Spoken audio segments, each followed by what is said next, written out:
We were just talking about hair, and even like when it comes to your hair, I tell women sometimes wrap up your hair, cover up your hair sometimes Yes, because yes. our hair stores a lot of energy and it picks up on everything like an Yes, antenna. yes. So just part of that self care, wrap your hair, especially if you're around an environment that's toxic. You better preach.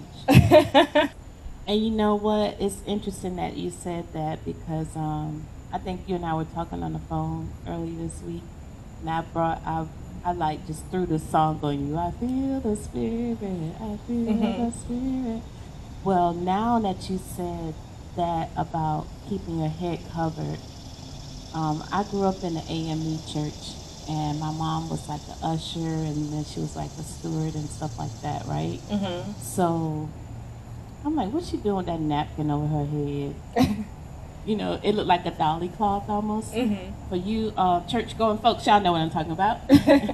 So back in the day, there would be like a cloth or even a prayer cloth, but it would be white. And one of my spiritual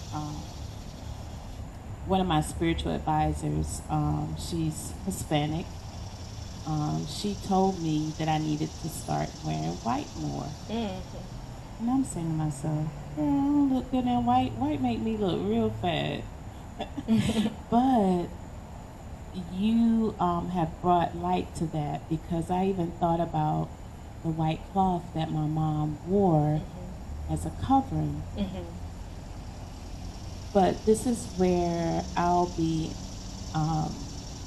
later on in the near future. I want to start discussing Christianity versus spirituality. Well, not just that, but just religion versus spirituality. And one point I want to make in that, as I'm teaching those classes that's coming up soon, is that a lot of the things that we do in religion are really spiritual. And all different religions, they're all rituals. They're all in reverence to God, whether it be Buddha, you know, whether it be Hinduism, whether it be Catholic,